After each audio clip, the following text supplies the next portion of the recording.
Graça e paz, igreja. Que bom que Deus nos permitiu mais uma vez nos reunirmos diante da Sua palavra, certo que não fisicamente, cada um no seu lar, assistindo com a sua família ou até sozinho, mas que bom que Deus nos permitiu isso, para juntos com um único propósito, que é adorar o mesmo Deus, que é orar ao mesmo Deus, que é ouvir o mesmo Deus por meio de Sua palavra. E de fato ele devia falar aos nossos corações. Nosso desejo que nós que trazemos a palavra é que essa palavra que falou conosco primeiramente, ela fale também à igreja do Senhor e que a gente venha aproveitar a igreja, porque irmãos nossos adorariam ter a oportunidade de livremente gravar um vídeo desse, ou livremente assistir na sua televisão, no seu computador, no seu celular, um vídeo, um estudo da palavra do Senhor à sua igreja. E que a gente também venha aproveitar cada quarta-feira doutrinária, cada estudo, cada palavra, essa continuidade que estamos dando ao Evangelho de Mateus. De fato, que o Senhor fale à sua igreja e que nós não sejamos apenas ouvintes de sua palavra, mas principalmente praticantes, e que essa palavra venha gerar frutos em toda a sua igreja. O bloco que nós vamos ver dessa vez é o bloco a partir do versículo 16, o versículo 16 e o 17, onde na minha versão está escrito muitas outras curas. Nós estamos continuando aqui o capítulo 8, e eu espero que você já esteja com sua Bíblia aberta, e assim nos diz a palavra do Senhor, versículo 16 e 17. Chegada a tarde, trouxeram-lhe muitos endemoniados, e ele, meramente com a palavra, expeliu os espíritos e curou todos os que estavam doentes, para que se cumprisse o que fora dito por intermédio do profeta Isaías. Ele mesmo tomou as nossas enfermidades e carregou as nossas doenças. Amém, igreja. Oremos ao Senhor. Pai, graças te damos, Senhor. Só Tu és Senhor, só Tu és Deus, só Tu és, Senhor, o Rei de todo o universo. E eis aqui a Tua igreja, Senhor, eis aqui o Teu povo, para ouvir a Tua voz, para ouvir a Tua palavra, para ouvir o Teu direcionamento, Senhor. Que o Senhor venha inundar os nossos corações, Pai, com a Tua palavra, e Tu venhas inundar os nossos corações, Senhor, com a vontade de praticar tudo aquilo que o Senhor está falando, Pai. Nós precisamos ouvir a Tua voz, nós precisamos ser direcionados, mas precisamos mais do que isso, Senhor, descer do monte e praticar tudo aquilo que nós temos aprendido, Pai.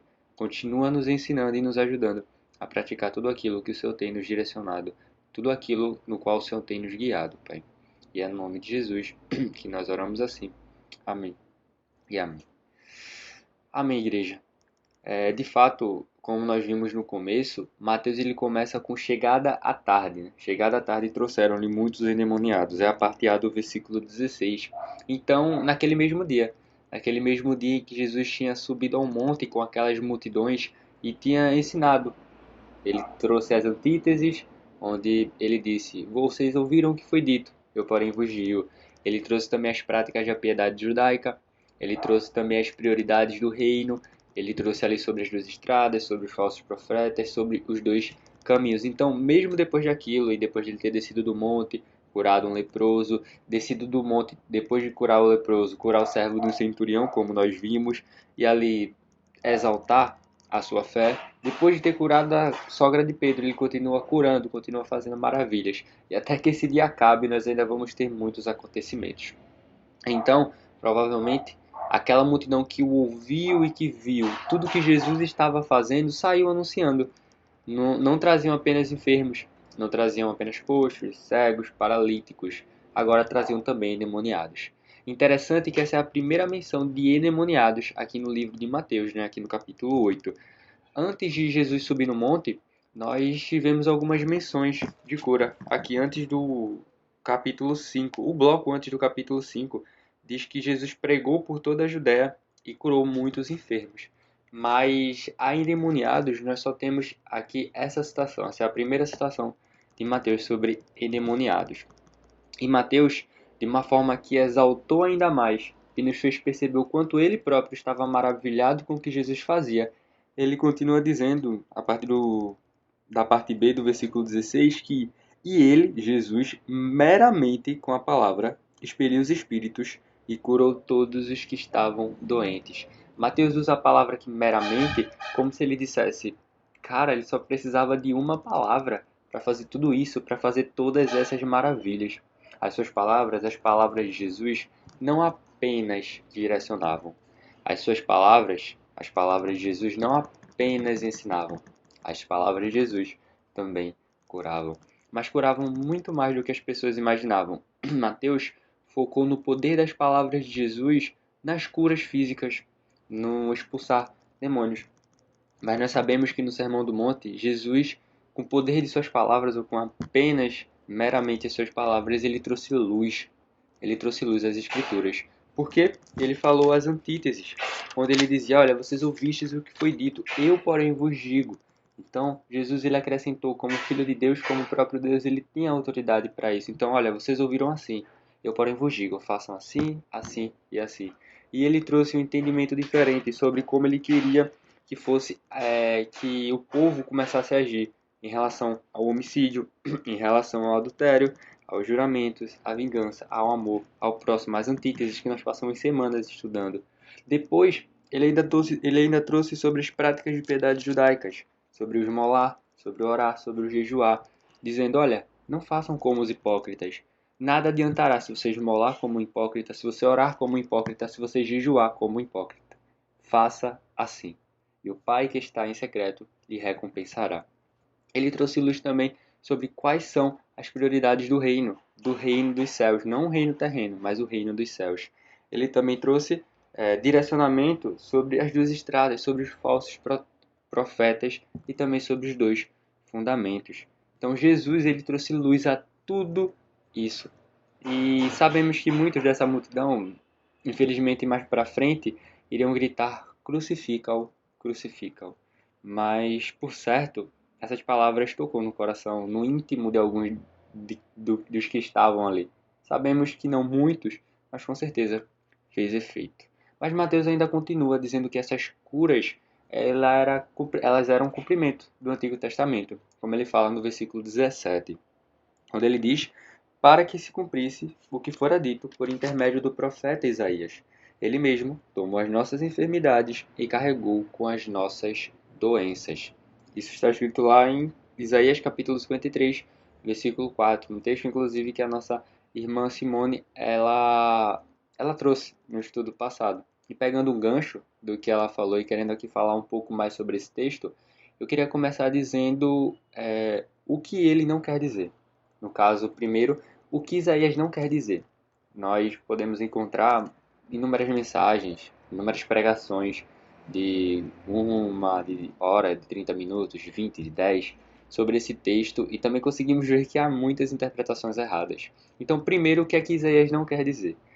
Não quer dizer, com as palavras de Isaías, que os cristãos nunca sofrerão as enfermidades. E isso era para ser óbvio. Mas nós temos irmãos na nossa igreja que são cristãos, que são servos, que dão frutos, mas mesmo assim eles passam por enfermidades. E outra coisa é que não quer dizer que ter enfermidades nega o que o próprio Isaías disse. Ah, eu sou um cristão, eu tenho enfermidades, então nego aquilo que Isaías disse. Não, não é isso. Então nós partimos para o segundo ponto. O que é que Isaías quis dizer? Bom, Isaías aqui, ele fala de duas enfermidades. Sim, duas enfermidades. Ele fala da enfermidade normal, a enfermidade física, aquela que Jesus estava curando e que nós já vimos muito, seja lepra, seja uma febre, seja um coxo, um cego, um paralítico. Ele fala dessa enfermidade, mas ele também fala de uma outra enfermidade, a enfermidade do pecado, que resultou na queda de Adão. Então ele fala da enfermidade física e também em relação ao pecado. Nesse mesmo texto de Isaías, no capítulo 53, agora no versículo 5, ele também diz, mas ele, Jesus, foi traspassado pelas nossas transgressões e moído pelas nossas iniquidades. O castigo que nos traz a paz estava sobre ele, e pelas suas pisaduras fomos sarados. Jesus sofreu na cruz por estes dois, por essas duas enfermidades, tanto pelas nossas enfermidades físicas, como também pelos nossos pecados. Jesus, através do seu sangue, nós somos lavados, nós somos remidos por conta dos nossos pecados. Mas o fato de que nós fomos lavados e remidos pelo sangue de Jesus, mesmo assim nós ainda somos pecadores. Não vivemos na prática, como os ímpios, mas nós ainda somos pecadores. E quando é que nós deixaremos de praticar pecado para sempre? quando tivermos um corpo glorificado lá na glória. E é exatamente lá que também seremos totalmente curados das nossas enfermidades físicas. No céu, seremos totalmente curados do pecado. E no céu, seremos totalmente curados das nossas enfermidades físicas. Mas tanto um quanto o outro só serão cumpridas na glória, quando Deus nos der um corpo glorificado. E lá não haverá choro, não haverá tristeza, mas apenas lá. E é isso que Isaías quis dizer com esse texto. Tá bom, mas com apenas esses 2 versículos do bloco, aqui muitas outras curas de Mateus citando o Antigo Testamento, o que nós, Igreja do Senhor, nos dias de hoje, podemos aprender com isso? Bom, a primeira aplicação que eu enxergo é que as palavras de Jesus curam. Sim, as palavras de Jesus curam enfermos. Curavam coxos, curavam paralíticos, curavam cegos, curavam leprosos. Podem curar qualquer enfermidade hoje. Não importa se humanamente falando ela é incurável, não importa que se a gente já citar essa doença, já dá nos nervos, não importa. As palavras de Jesus podem curar. As palavras de Jesus expulsam demônios. Ele é o nome que está acima de todo nome e até os demônios reconhecem isso. Mas eu quero frisar a cura que está sendo dita desde o estudo passado, feito pela nossa diaconisa Simone, que é a cura espiritual. E aqui nessa aplicação é exatamente essa cura que eu quero frisar, que eu quero usar. Em Efésios capítulo 2, versículo 1, Paulo fala: Ele, Deus, vos deu vida, estando vós mortos nos vossos delitos e pecados. A cura que, mais uma vez, eu quero frisar nesse estudo é a cura semelhante à de Lázaro, quando Deus olhou para nós e disse: saia para fora. Eric, servo, serva, saia para fora. Saia para fora de onde? Desse poço sem fundo que você está se afundando, que você está caindo cada vez mais, dessa cova que você está cavando para ir mais fundo no pecado, desse lamaçal do pecado. Saia para fora. E sem que pudéssemos resistir à sua maravilhosa graça, nós saímos. Nós saímos para fora, nós saímos direto para os seus braços. E através da sua graça, através do Espírito Santo, ele nos dá o entendimento de que sim, realmente estávamos mortos nos nossos delitos e nos nossos pecados. Então, partindo desse entendimento, eu quero trazer uma pergunta. Se nós estamos falando dessa cura espiritual, quantos enfermos espiritualmente falando não estão precisando dessa cura? Tá bom, mas antes de eu falar disso, e eu sei que você sabe que eu vou falar sobre isso, eu quero fazer uma pergunta. Para você, servo do Senhor, para você, serva do Senhor, para você, meu irmão, minha irmã. A pergunta é: você está curado dessa enfermidade espiritual? Não da sua enfermidade física, mas da enfermidade espiritual. Você está curado? Você está curada? Bom, se sua resposta for sim, então vamos pregar. Vamos, através do Espírito Santo e de sua palavra, ajudar outros a reconhecerem o seu estado de morte. Através do quê? Através da palavra que dá vida. Através da palavra que nos deu vida. Através do poder do Espírito Santo do nosso Deus e através de sua palavra maravilhosa que nos tirou da morte para a vida, ajudá-los a reconhecer esse estado também. Agora, se a sua resposta para a pergunta foi não, você não está curado, você não está curada dessa enfermidade espiritual, se essa palavra está chegando até você é porque Deus quer lhe curar também. É porque Deus quer fazer essa obra, essa cura na sua vida. Ele quer curar o seu estado físico? Bom, talvez, nós não sabemos. Eu não posso dizer que não e também não posso dizer que sim. O que eu posso dizer é que o mais importante ele quer fazer, que é a cura espiritual. Um salmo, uma passagem que nós citamos bastante é o do Salmos 95, versículos 7 e 8, onde diz: Hoje, se ouvirdes a sua voz, não endureçais o vosso coração. Porque essa é a cura que todos, igreja, todos almejam. Mas como nós antes, no nosso estado de mortos espiritualmente, nós não sabíamos disso. E assim, outras pessoas que estão mortas espiritualmente também não sabem disso. Então, nessa cura espiritual, se você está curado ou curada, vamos pregar. Se você não está, ainda há tempo. E a segunda aplicação é que essa cura espiritual resultasse na cura física. E calma, calma, antes de você desligar o computador, o celular ou a televisão, porque eu estou me contrapondo, eu vou terminar. Essa cura espiritual resultará na cura física, mas somente lá. Como eu falei, quando estava destrinchando ali um pouquinho o texto de Isaías. Somente quando Deus nos der um corpo glorificado, um corpo para viver eternamente com Ele na glória, aí sim nós teremos a nossa cura espiritual completa, perfeita. Nunca mais pecaremos, nunca mais erraremos e também nunca mais teremos enfermidades, nunca mais sofreremos. Mas até lá, igreja, lembremos de João, capítulo 16, versículo 33, que diz: No mundo passais por aflições. E essas aflições aqui podem ser enfermidades, podem ser problemas financeiros, podem ser outros problemas que irmãos nossos estejam passando. E por muito tempo eu acreditava que essa parte do versículo de João capítulo 16, versículo 33, era a parte mais impactante, a parte mais importante, a parte mais chocante do versículo. Até porque Jesus está falando dos fiéis. Eles estão falando, vocês que são fiéis a mim, ele estava falando para os discípulos, meus servos, aqueles que estão carregando a minha cruz. Vocês vão passar por aflições, vocês vão sofrer, vocês vão padecer. Só que não, eu percebi que essa não é a parte mais forte, mais impactante do versículo. Porque o versículo continua dizendo, mas tem de bom ânimo. E não, ainda não é essa parte, mas é o finalzinho do versículo.